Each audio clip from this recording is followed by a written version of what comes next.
right, what's going on, you guys? Nick here with Nick Strength and Power. I've got a couple of interesting stories for you guys today. The first story that I've got for you guys today, let's talk about Larry Wheels a little bit, because there's been a couple of interesting developments with Larry today, and I'm still kind of unsure what's going on with him at this Ireland show. So the first thing was, there was a video posted of Larry doing the weigh-ins, where they also took his height, which would only be done for classic physique. Now, I believe they said 186 centimeters when they measured his height, which would put him right at 6'1", maybe just a hair over 6'1", and up to and including 6'1" would allow him to weigh 224 pounds.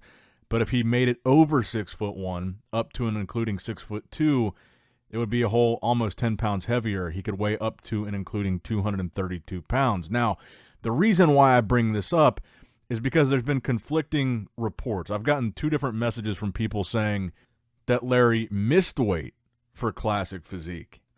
And then on top of that, Beyond the Stage TV is reporting that Larry is actually doing open bodybuilding. Although they don't specifically say in their post that Larry missed weight, that's what I'm hearing, is that he missed weight for classic physique. But if you go to Larry's story, Larry put up a story that says he made weight for classic physique, or that he made weight.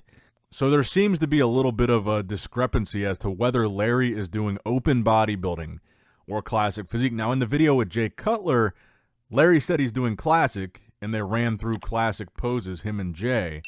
And then also, I heard that the reason Larry is doing this show is specifically because of that pro classic physique show also being the same weekend, giving Larry the opportunity not only to earn his pro card in classic physique, but potentially make his pro debut and qualify for the Olympia all in one weekend. That's the reason that I heard Larry picked this show specifically, is because there was this pro show attached. Now, this could be a little bit interesting, because if Larry does do bodybuilding instead of classic physique, I feel like that actually lowers his chances of getting a pro card here. I do think it's easier, specifically for somebody like Larry, to get a pro card in classic than it is in open bodybuilding. And the reason that I say that is Larry's lower body and his height.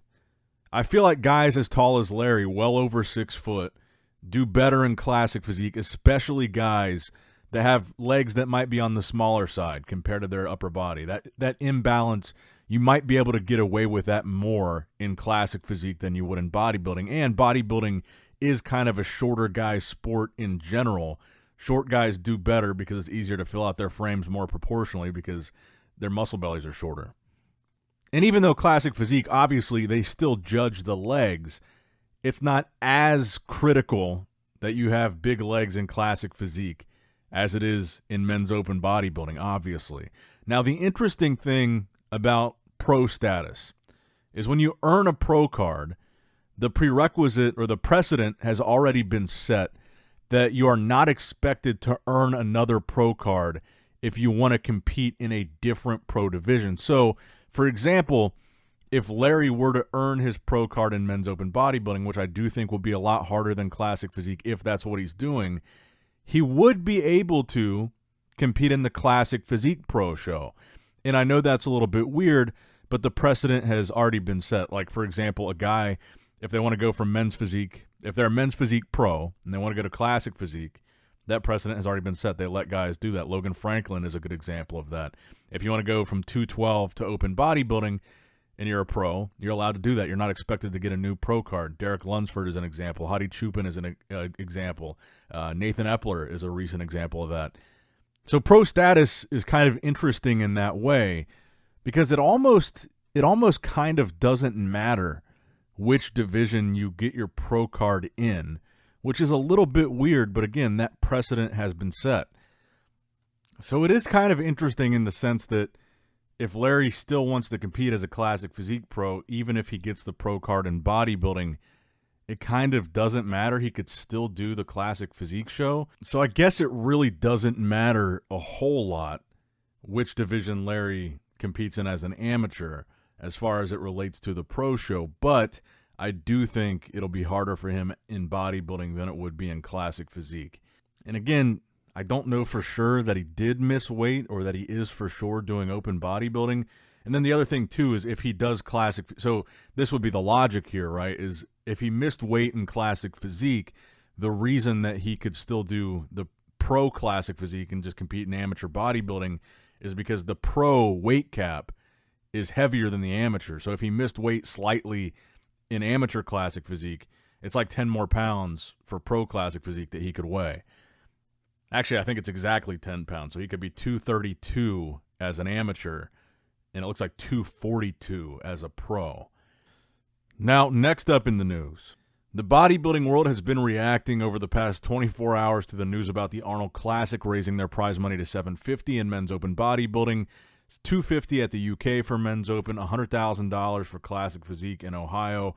And multiple bodybuilders, including Terrence Ruffin, have already confirmed their commitment to do next year's Arnold Classic because of the prize money increase.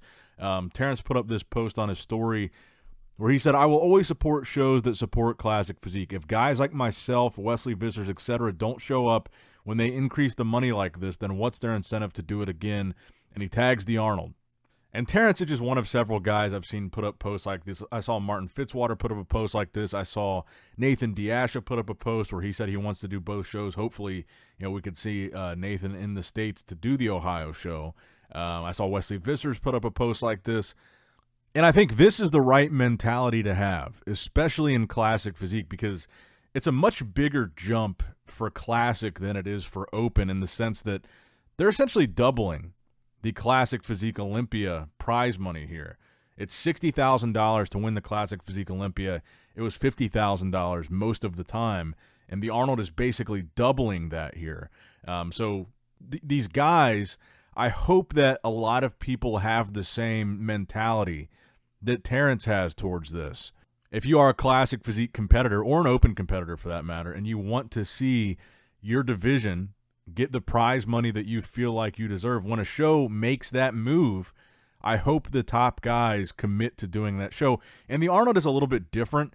It's an invitational. I believe you have to send in like an application, and then they invite a group of people from those applicants. But I hope that if you're a top bodybuilder or a top classic physique guy, you look at what the Arnold is doing and say, okay, I'm doing that show, because this is what we want as athletes, to be treated like pro athletes and get paid like pro athletes. And we got to show these competitions, these promoters, when they do something like this, we appreciate that and we will show up. And I think you're going to see this reflected in the quality of the lineup at the Ohio show. I think I really have a hard time thinking any top Olympian would not do the Arnold Classic for that amount of prize money. I don't think anybody in their right mind would skip it. Again, if you can win $150,000 just placing third there, let alone the $750 to win in open bodybuilding, why would anybody that's doing the Olympia pass up the Arnold? Now, next up in the news, the World's Strongest Man just posted their finalist leaderboard going into this weekend's finals. Mitchell Hooper leading with 10 points, Tom Stoltman with 9, Reno Nell with 8, Trey Mitchell 7, Luke Stoltman 6, Patty Haynes 5th, Shane Flowers 4th, Andre Fodge 2, 3, Pavlov Kordiaka 2, and Eddie Williams 1. Now, there's been a bunch of guys that I've seen have actually had to pull out from this competition, including Mateusz Kieslakowski, as well as Luke Richardson and Evan Singleton. So I believe 2 of them were injuries, and then Mateusz, I believe it said illness. So there's been a few guys that have pulled out. I want to give a shout-out, by the way. I don't follow Strongman super close, but I've been following it the past couple months, and I want to give a shout-out to Pa O'Dwyer. He's got a really good Strongman channel. There's been a lot of drama and controversy going on in the Strongman world over the past couple months, and it's been his channel that I've been following it on for the most part, and I think he does a really good job with the Strongman coverage, so I wanted to give him a shout-out here in this video, because that's basically the most Strongman content I've been watching was from him, so shout out to Paul, and he's got a cool name.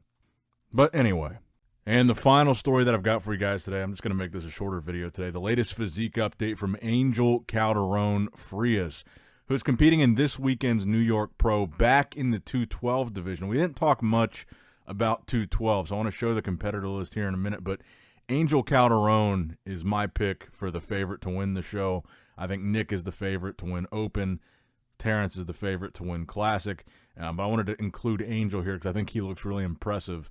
But let's go ahead and go through this lineup here. So you've got Mo Elisa, Francisco Barrios, VLK, Vlick, Angel Calderone, Douglas Connor, Charles Curtis, Leland Devon, Cody Drobot, that's one of the names that stands out to me here, Luis Estevez, Jose De Jesus, Hernandez Clavalina, I hope I pronounced that right, Hamid Juma, Adolphus Quida, and Samir Trudy, another name that stands out to me. But I think that by far, Angel Calderone is the favorite to win here. So tomorrow is the New York Pro, so obviously we'll talk a lot about that tomorrow, and we'll see tomorrow which division Larry Wheels ends up doing. Is it going to be open? Is it going to be classic? Let me know what you guys think in the comments down below about all these stories.